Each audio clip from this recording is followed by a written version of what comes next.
I feel like I'm the slowest person on earth right now. I do understand why I can't. Our voices, I may be live right now. I have a Okay. standby. I don't have our pictures up yet as we try and figure out what we want to look at here. Okay, it says I'm backstage now. Is that correct? Please stand by. We're just Should not on. I We're just not should on I camera. log out of this one? You're still upside down. I can see you're still upside down. This is weird. Okay.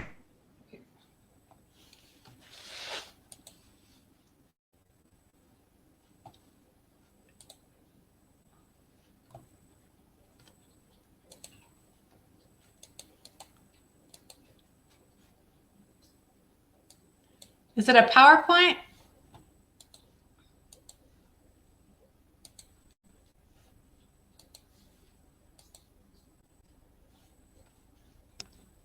Hello, Carla?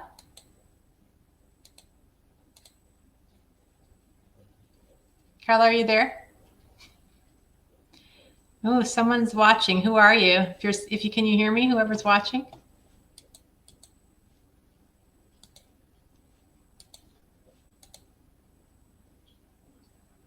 Are you there, Carla? No.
Now? I heard you. You're sideways. But I'm sideways? How is that? My phone is up. So do I need to turn my phone this way? Now you're upside down. Okay, what if I turn my phone there you this go. way? Perfect. There, we see you. Yes. Oh my God. Okay, so there's no true orientation in this. All right, no big deal. Okay, and then did you get the link down okay that I Yeah, and we can just go through it if you want to just direct me on the fly, or do you want to direct me now? I'll direct you on the fly. I'm just not sure which ones you have accessible to you. Okay. Well, we'll just start talking. How about that? Well, which file? I'm sorry. Yes, I just trying to figure out if you've got the key. If you have the keynote open, or if you just have. Are you going by individual files? That will help. I see 4 folders: Brain Games, Presentation Full, the Hot Zone, and Yellowstone Live. Yeah, presentation full was what I wanted you to download. I mean, you should download technically everything and not play it from Dropbox because it compresses. Right. However, if you want to download that one folder, is it a PowerPoint? Yeah, it's the keynote. Okay. It says it's taking a few minutes to download. It would. So we can just start chatting if you want to. Let's do that. We can go from there, and hopefully I am okay. I was trying to pick a place to sit today because I need like a new type. I need like something new to put my phone against, like so that I'm able to actually like have a conversation with people. But here's where I'm at. See, my computer has like a lot of backlight, so everybody jokes around and they're like, "You look like you're in the witness protection program" when I sit up there, and I'm like, "Okay." Are you going to set the phone down and just rest it on something? I'm thinking so. I'm trying to figure out what that is. Sorry, Carrie. I'm clearly not as prepared as I would like to be for this. Let's see if I can change this around. Okay, so what do we think about this? Will this work for now, or am I just too far away and weird? Is it sitting on something? Yes. Is there like something else you can put it on, a couple books or something, just to raise it up a little bit more? Get it a little higher. Hold on one second. Normally, I'm not so formal with all this stuff, so believe it or not. Maybe that's one of the perks of being on a creative team, is less of the corporate BS. Does that help a little bit at all? Yeah, that looks good. I mean, I can still go a little higher, but no. I think that's good. Looking around to see what I have. And we can see the love on your wall there. Yes, and there's love on my wall. Let's see if I can't go up one more here. And then, yeah, this is funny. This is something that Chris and I were talking about. We're like, oh my God, we have to solve for when we have these other types of interviews. I have not figured out what that is 100%. Okay, wait. Let me try this. Okay, we're going to hope for the best here. What do you think? No, that looks great. Okay. All right. So I should probably pull up my desktop so I know what's in front of me too that you have. Sorry that your interview has not gone off on time. I'm definitely somebody who needs to prepare. Don't worry about it. It's like, people usually pop in as it's going anyway. So it usually takes a while because people who are on Facebook, they see the notice and then they drop in. Okay. So it's not like, the 5:00 news. Right. Well, we try our best here. Okay. So I have this. I have my love. I have. Now tilt it down just a little bit, or let's see. Tilt it down a little. Or sit up a little bit. There you go. That's good. There you are. I can probably sit up a little more here. I have a cushion. Okay. Oh my gosh. Sorry, Carrie.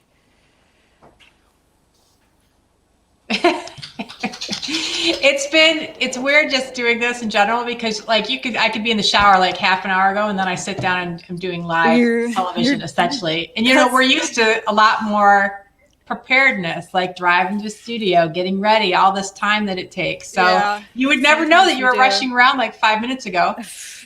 Well, just trying to work some stuff into the day. I had to go with Chris this morning he wanted me to look at a job site. And I'm like, I really don't have time for this in my day, but I will do it for you. All right. I don't know if people can hear us or not. If anyone's out there, are you listening? Can you hear us talking? I don't know if they can, because I've got an overlay up right now. Yeah, so if you want to take that down. Yeah, let's pull it down and we can go from there, I guess. All right. I'm going to hide that. There we are. We're on. Hey. Hi. Hey, Carrie. Hi, everyone. This is Carrie Lazette, and I'm here with Carla. I was going to have you pronounce it's a French last name, right? That is your professional name? How do you say it? How do you say that? Daeninckx. It's actually very easy. Daeninckx. Well, it doesn't look easy. It's easier to say than, easier said than done. Yes. But Carla Jones is your married name. You're kind of a newlywed still, yes? Yes, that's correct. A little bit. We were married in 2017. Yeah. So that was a little bit back. Well, so good to see you, and thanks for joining. Thanks for doing this and having this record of this crazy time that we're living in. And first of all, if you can just tell me a little bit about, I know you're in Washington D.C. Tell me a little bit about what your living situation is like. How are things in that part of the country, and what is your work like at this point in time now that you're working at home during this COVID business?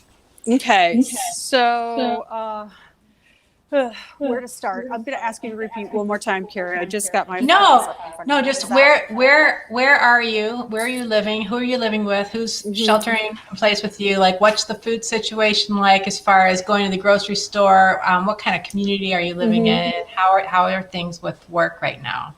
Okay, so just to get the lay of the land here, we're in Washington D.C. We're right on the border of Maryland and D.C. We have what I would call like the quintessential condominium right in the heart of Silver Spring, and it's nice. It's a lot like I've always lived in. Ever since I've lived in Michigan, I like big cities. I like having access to walking to everything. We can do that here. So that's fantastic. Big fan of public transportation, big fan of anything that, can help us as a whole. I'm here with my husband, who is a interiors designer, renovator, and also has launched a custom cabinet line in the last year or two. And then my son, who is a senior in high school, this is his graduation year. So everybody is feeling we're all feeling the impact of COVID-19 in various different ways. All of us are in industries that, at least Chris and I are in industries that rely heavily on our clients and our interaction with people in spaces when it comes to him, especially when you're doing renovation. That's a lot more of a hands-on type thing.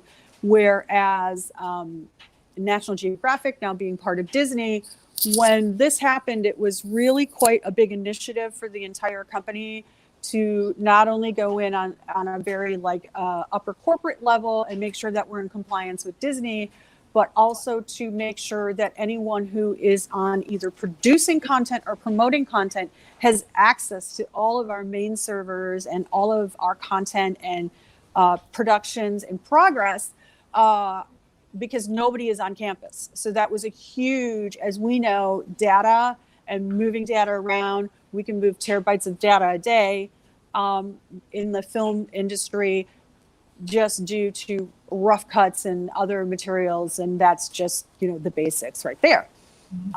So it was really a challenge for them to get everybody in a workflow system that could work for the entire company. And that's something that I think Nat Geo is super proud of.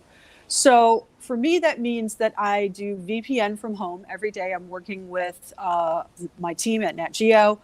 We're also working with Chris on a regular basis, trying to find ways to, tailor his business and what can we do there as far as what does COVID mean? How can we sort of spin these businesses where he needs to be more hands-on with clients physically, and what can we do to replace some of those types of relationship bridges that we currently have in our stay-at-home situations. And then for my son, I think it's super difficult because this is his senior year, and you're really feeling the impact there as a senior, because suddenly all these things that make your senior year like the senior year, the prom, your graduation, just having family and friends around and that visitation, the ability to visitate on that level is not looking like a lot of it's going to happen, and not at least in a physical sense. So those are the challenges going on in this home. 3 people, condominium, 5th floor, Washington, D.C. COVID-19 virus. And just to go back to the food supply, I have a fun little thing. So when word of COVID sort of hit, Chris and I were just coming back from KBIS in Las Vegas. And you have vendors there from all over the world. and of course, lots of people from China, Japan, and Asian companies. And, as that whole pandemic strike up started to happen, I just was like, I wonder how fast this is going to spread. And I wonder, have we already been in touch with the virus, because we both became very, very ill after we got back from our trip. So, anyway, I really anticipated that something was going to happen, and we went out on what I would call like one of my great bug out trappings. And I went to Costco and I said, shit's going to hit the fan and it's all going to close down. And we're in a major city. And for a lot of people, they might think that COVID's not a big deal.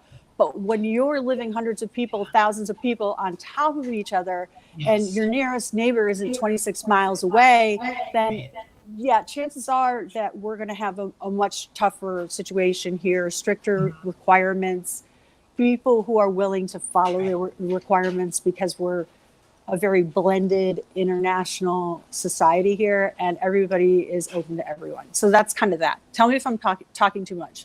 No. I think it's a good overview and kind of a good feeling for where things are, because, I'm talking to you in Franklin, Michigan, and there's a lot of space between houses, and still have like small grocery stores that we can go to. And so, it's still it's very different. Life is very easy in a place like Franklin compared to, living in a big city with so many people on top of each other, for sure. So can you give us so where do you sit in as far as the Nat Geo universe, as far as how big is the camp, when you're talking about the campus, how many employees are there? And then where do you fit into that ecosystem? What is your job there now, and what kind of work are you, what are you doing on a regular basis just for your daily job? When in normal times, I guess. Right, exactly. So National Geographic, we all know, is a really legacy brand. I could speak for hours on sort of the ins and outs of where it's been and since it formed in 1888. However, I can say that National Geographic as a brand positions themselves in the same line as Disney and Marvel and Pixar and FX and all of the great channels that Disney sees as very legacy and lovable and brands that people really attach themselves to and they want to be part of. I think we want to be known for the best storytelling ever in the field of science and technology, and that has lots of, and exploration, and that has a lot of different meanings nowadays, because we're no longer really discovering terrain, but we're discovering many things in the sciences and in archaeology and all of these other types of things that are continuing to grow and prosper, just not a traditional science base. Sorry, I don't want to get too much off track. But I just wanted to let you know sort of where the brand's headed today. So the brand still has multiple divisions forming what is now called National Geographic. We no longer put channel on our branding because a lot of people didn't recognize us as separate. Whenever they see National Geographic, it's just National Geographic. So it makes sense to not water down and confuse the viewers. We are National Geographic no matter what. So that branding change happened a couple years back. On that note, the campus is always very lively. There's a lot of people from different divisions. That includes like corporate press and things like that, as well as Channel has its own sort of staple team that runs all of our, not only our content creation, but our promos. I fall on the promotional and marketing side of things. So that means it's really simple. If we make a show, and we decide that a show is got legs on it, it's going to be a tent pole, we think we're going to get ratings, the KPIs look good, the show comes in, the cuts look great, that could become, based on our media plan, one of our big targets, to put a spend on that and to really promote that show with advertising dollars, with putting trailers out for that particular show. For putting out and getting, long lead campaigns going on social and digital platforms is usually very much a go-to now these days. And then we have obviously like key art that needs to be done that will show up in the printed space, but primarily again in digital, in your OOT, and a lot of your selection points for watching content. So, so in that idea of being on a marketing team, my role is a design director. So what that means is that I'm sort of overseeing the look and the feel on the brand. It could be on a core franchise like National Geographic itself, or Nat Geo Wild, and that we're doing some type of IDs or identification or just feel good brand sizzles. Or the other part was, which I was flipping to, was more the franchise, where how are we promoting a show? What are we doing for that show? And what does that roadmap look like? What does that playbook look like to get that show promoted? And then so how long, visually is kind of where I tap into it with a multitude of people. So how long have you been at Nat Geo, and like as far as and how long have you been in this role? Like how long did it take you to get to this? Because it sounds like you're running a big department, or you're in charge of like a lot of the visual identity of the brand right now. Well, so I'm not exactly the top of the food chain. I'm sort of a second in command on the design side under Brian Everett. And so as my job, there's a lot of responsibility, and it branches out to other things other than just promoting content. I'm sorry, what were you specifically wanting me to get out of that question again? I'm sorry. This is a good practice for me. What was my goal on that question? How long have you worked at Nat Geo? Oh, how long? Good Lord. Okay, yes. That's right. And like how long? Answer the question. Like, just the evolution to the job. Like how long did it take? How long did it take you? I guess. Yes. Like, and what are the steps involved? I mean, we can go back. We're going to go back further in time, but even I just want to get you where you are right now, because it sounds like there's a lot. It sounds like there's a ton of work going on, and you can't be the only one that's doing it. So, how long did it take you to get to this job at Nat Geo? Okay, so my career sort of started in, I went to SVA, graduated there, School of Visual Arts in New York City. I was doing a lot of hands-on between shooting and editing, and was definitely into a lot of experimental video there. I knew I wanted to do something that combined like design and fine arts and film. I just didn't know exactly what it was. So I took a lot of different paths during my career. I think when I first was not even graduated from SVA, I started with assistant editing on the Avid systems in New York City for commercial editors, gaining that experience of working with client and then also working with a boss that you might have. And from there, I dabbled in a lot of stuff.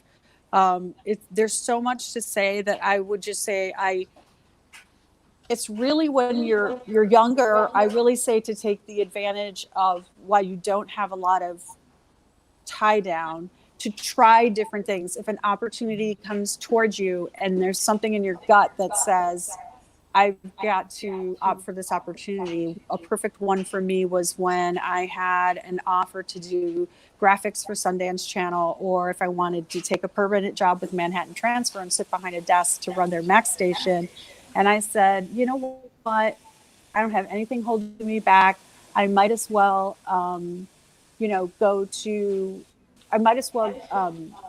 do the Sundance graphics, hopefully see what comes out of that.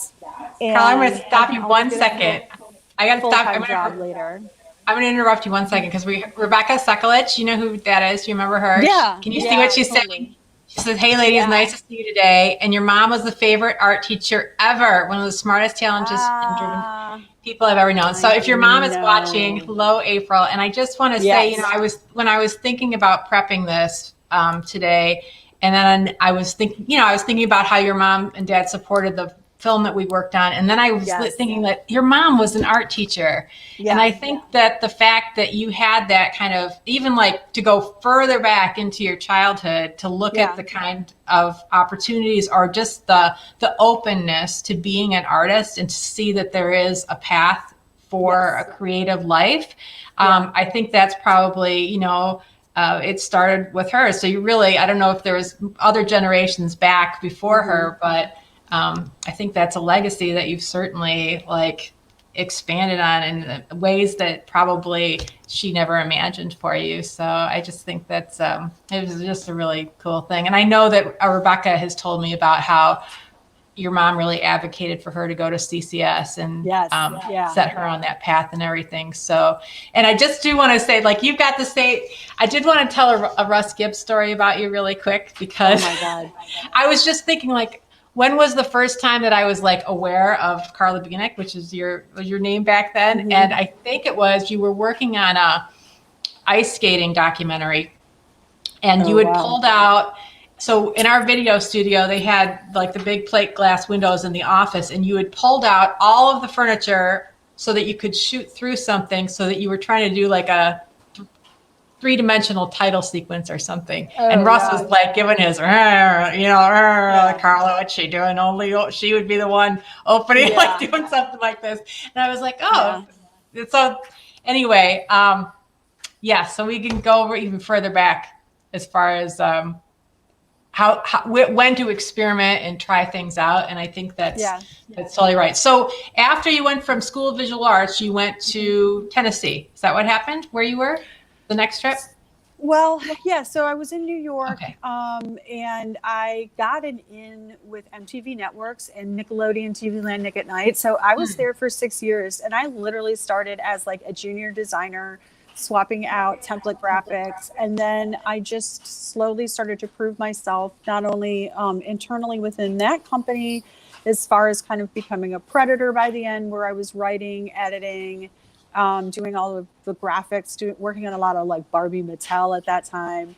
But I think, also not only just working with Nickelodeon at the time, but I was doing a lot of working with a lot of like bands in town, like artists or whomever, dog walkers, it doesn't even matter. I would take them as clients on the side and design identities and branding for them. And that was sort of my side hustle, along with making ends meet, working for Nickelodeon.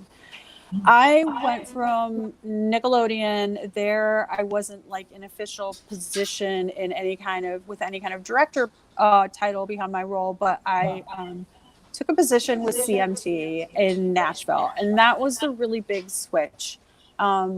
It was kind of a place I never thought I'd end up seeing myself in. You like country music?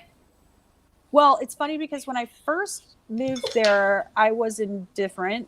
And then, ironically, like Johnny Cash passed away like within a really short amount of time of me coming on board. And it was something that like really personally changed my life to country music. I always had liked it, but they were more I think the rebels on the Johnny Cash side were definitely, the outlaws were definitely more of like that in for me. But I did find love with the brand, like for sure. Like our goal was to rebrand CMT from, into pop country, which we obviously successfully did. Country is blurred lines now. It is broken through mainstream radio. It doesn't have the old school clutch that it used to have. Right. So I think that there was success in that, and I had a great time at that brand. From there, I ended up going to National Geographic. I've been actually at National Geographic now for 12 years. That is a long time to be with a company. Yes. My everyday work day, if we really want to look at it, just try to condense this. I'm sure you want to try to keep it moving. But I know that I had sent you a couple examples of work. And if people were kind of interested in process, which I always love, I put 3 campaigns available to us. If we just want to show 2, that's fine. And the 2 that I would focus on, Carrie, are the ones that I sent the keynote on, the keynote deck. So I don't know, what application do you open that keynote with? Because I'm having a little trouble opening it. Keynote. So I don't have that application. I don't think. I'm sorry. So, no. But I was just looking. So do you think, because I was looking at your Instagram, you want to talk about anything that's on there? Yeah, we can, but you can definitely, if you want to go back into the Dropbox, there is those separate folders, and you don't have to. They're separate files. Okay. So if you want to look at, hold on, I'm going to pull mine up just so that we're on the same. I can share this so that you can look at. Yeah, let's share it. Why don't we start with the Hot Zone? So the Hot Zone is a scripted series. It was shot in Canada. It had a pretty star-studded cast. If you go ahead and just start by showing prep, there's a lot of stuff in that keynote that isn't kind of here. But why don't you go ahead and... we watch one of these little movies? We sure can. So if you want to, start with the O1 logo design PDF. I'll just take you through a little notes on progress. I had it in the key art presentation, but I think this is good. If you can just show it full screen, Carrie. If you go ahead and, yeah. Ooh, look at that. Very good. So in running a campaign, like one of the very first things that we need to do is make sure that we're lockstep across all promotional platforms internally. But not only that, we also want to make sure that the producers and the showrunners are happy with the logo. And generally on a larger production, we will try to make sure that if there is some synergy between what is being created for the show and then what we can do for promos, we will lift that stuff. But logo. I was going to show some logo design process in the last one, but we don't have that. However, if we go to the movie that says, Carrie, it'll say THZ title teaser master.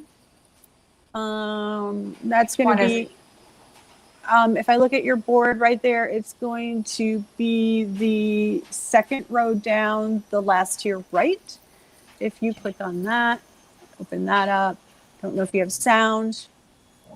It's learning. Can you hear it? It's a pause. Mm-hmm. You sure can. It will wipe us out if we don't get ahead of it. A little too much stutter, huh? Well, sorry that we don't have it downloaded, but we get the idea, right? Yes, exactly. Next time we'll know. Anyway, that's taking a logo and putting that into an animated teaser. There's always, first and foremost, along with the promo, and I don't know if we're going to be able to play movies. We might just have to send links out if people want to see things. Sure. But if you were to go to a file called, actually the very last one on the bottom. So this was the key art for Hot Zone. If you pop it open. So this is, as we, again, we're promoting a show, we want to pick that one main image that you're going to see everywhere. Doing key art is a pretty long process. I was going to share it with you in that keynote where, we go through comps and sketches with our agencies. We definitely pre-plan for photo shoots, and we do shoot with our talent. In this case, it was Juliana Margulies and a whole lot of people that fall under the notion of Juliana. I totally wish I could place the entourage. I wish I could place, the entourage. And again, it was in another slide. And then there's some social pieces here, which I really wanted to talk to people about because it's okay. No worries. Next time I'll know and I'll get you set up better. But I think what's really important to understand about what I do, which has changed drastically over the years and is probably even more predominant in knowing, but you can't be a jack of one trade. You have to really understand everything. And I brand 360. What that means is that I'm responsible for the look and feel of that campaign across every platform it touches. Hence the reason I wanted to show you a body of work and how it all tied together between the trailers, the key art, the press kits, the digital. And Here's a press kit. That was a press kit. Yeah. It's actually up for, it's submitted for some awards right now. But yes. So what is this? What is this show?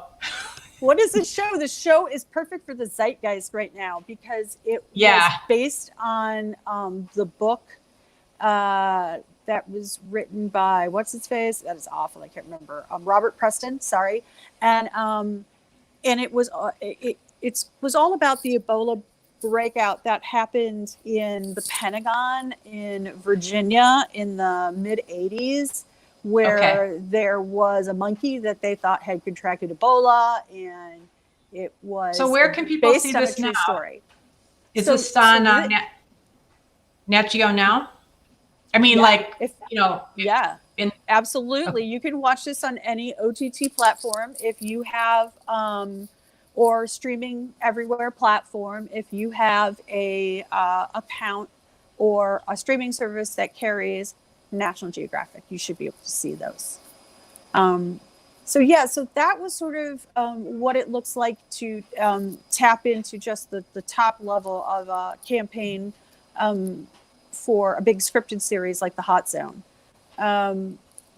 I think there's one more thing in here, Carrie, I would love for you to show. And that is if you go across the top row all the way to the right and click on that PDF. So this is actually one of the phenomenal things that we did on this campaign. We did what was called a Station Domination in New York really City. cool. That's So cool. we, I don't know if you can flick through that PDF, if there's multiple pages or not in there, if I just had a couple. Oh, wait, But let's see. there we you'll go. see that we literally took over the entire station there. And This is just one station you did? yep, Or a couple? one station, entire domination front to back, over 178 pieces. So when you like set something like this up, then do you have, is there like the internet team or who, there's people like that are watching for traffic, right? To see like, because I'm sure people go to this and they're like, what the heck is the hot zone? They probably are in the, you know, on the train. What is the hot zone? And they're looking it up. So like, does you see like a big bump? Yeah. You've got a team that's working on that, right? Like watching all that happen. Yes. Okay. So you're talking about more analytics, or are you? Yeah. Right. Watching the analytics. Yeah. So obviously, with any of these big campaigns where we're spending money, return, our ROI and also our KPI more than anything is really important. That is making sure people are brand aware and that we're hitting target audiences that our strategy team has put together within our brief. So there is some measurement, definitely measurement of some of these, if not most of these types of video, either in paid media or organically. And then, based on all of that demo and the information we're talking about with analytics, our strat team and our media team goes in early and decides what types of buys are best for us to have, where should we be running spots or putting up posters so that we get the most eyeballs that are interested in this type of show to us. And yes, I think a lot of the ways that people access information now is they see it and they Google it really quick. And they're like, okay, that's how I remember. So very important in marketing to think about your retail messaging. You just want to get out there with the highlight and hope that people see enough of it that at least they do what you do. A little bit of research online. I like that show. I'm going to go watch it. Right. Yeah. So let me ask you what, you didn't really know, like, this is where I want to end up. This is what when you were in school or when you were thinking about what you wanted to do. So if someone says, oh my gosh, this job sounds totally amazing. That's exactly what I want to do. This is so super cool. What would you recommend that their path be today? So like, what applications should they learn? Where should they go to school? What would you advise somebody? It's the $1 million question, right? Yeah. I mean, I know like things are so different because you're so connected now, and so many more people can be applying for the same job or looking to do what you think you're unique to and what is your unique selling point and proposition. And I feel like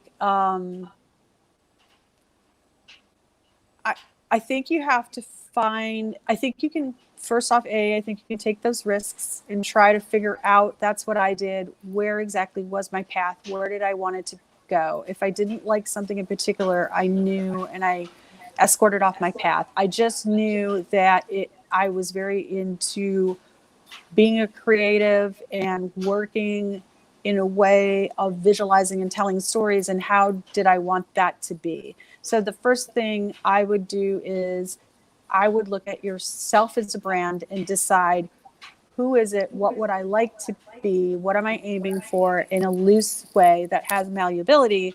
But then how do you build your personal brand around you to be able to reflect all of those things that you're ready to now take in and let everybody else know who you are? And so, so how much of a chance now that you're kind of like in management, how much, and you spent so much time putting, like whatever, digitally or otherwise, creating it yourself. How much of have you given up a lot of the actual creativity for supervising creativity? And what is because I think that's part of, like, as you evolve and you get higher up the food chain or whatever, you start to manage people and you're not actually, that's been where I have ended up, is like, I feel like I'm doing a lot of business and not so much creativity anymore. And like, how do you balance that relationship? That's a good one. So I find that I'm very hands-on.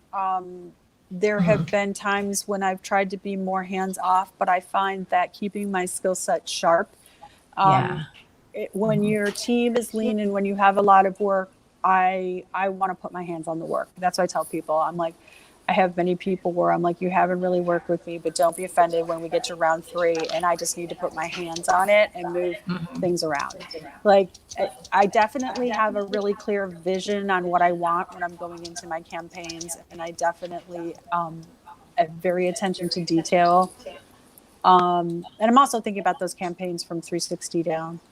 But I guess,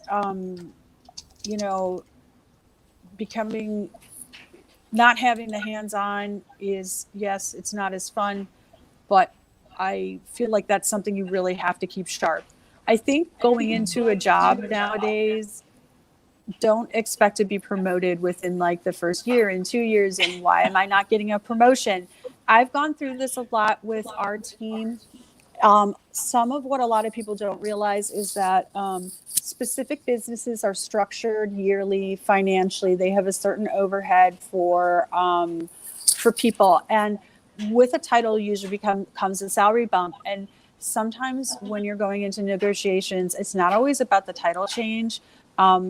If you feel like you're lacking on money, just go in and ask for a salary bump, a little bit of a salary bump.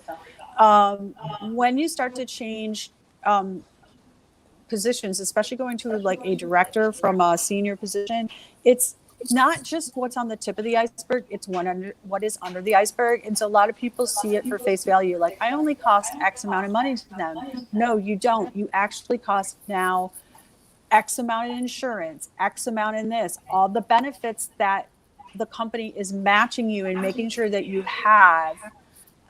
So there's that aspect that also has to be in the capital budgets too. So it's a little bit more difficult than what some people think. And then you also have to think, like, why am I asking for this raise? Is it because this position change? Am I already doing the job of this position change and that's why I deserve it? Or is it just a monetary boost? And can I go in there with like options on the table of what might solve my like financial debt, let's say? If you're actually looking to be more creative, there's another thing that I also tell my employees.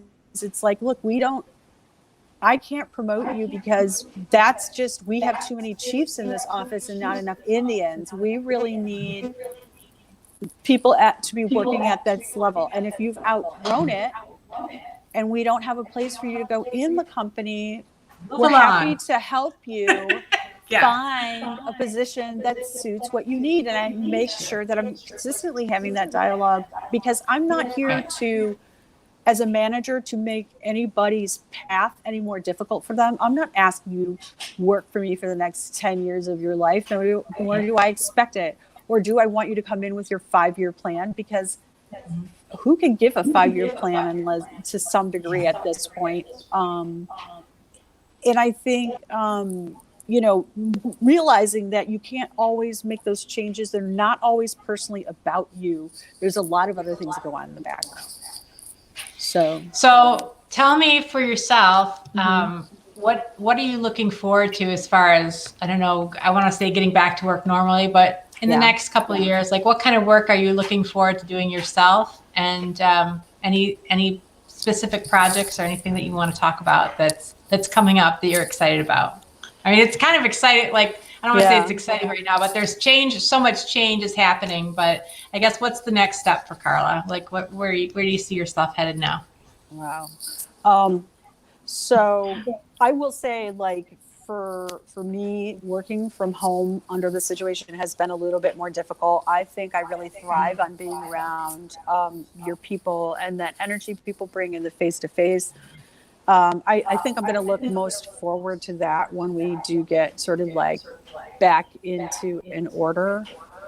I think we're now prepared for if this happens again. Like, there's no question that, we can flip a switch now and it's not going to be an unbearable process. And then as far as like what I'm looking forward to, that's a good question. I am actually, I'm excited about things that Nat Geo is doing right now. I'm on a show called Race to the Center of the Earth that was just shot by Bertram and his group, who did all of the Amazing Race shows. So that is a campaign I'm working on currently, and I can't really show anything yet. It's not really approved to be out there. We're still a little early in the game, but that's going to be a really fun campaign. It's definitely going to be a series worth watching. And then on the other side, more personally, as far as, what am I doing to challenge myself that goes outside and colors outside the lines of what I do on a daily basis. I really enjoy working on stuff with Chris for his business, working on a little bit more of the interior design, the renovation type stuff. I do a lot of color matching for him and pulling palettes together and everything when he needs help.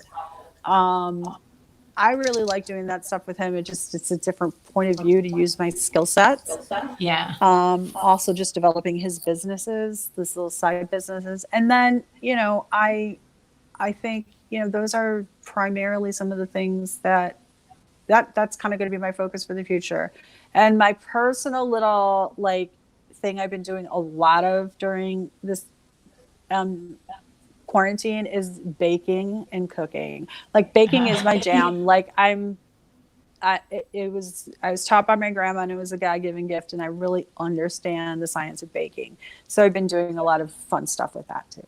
So what's your favorite thing? What have you been baking?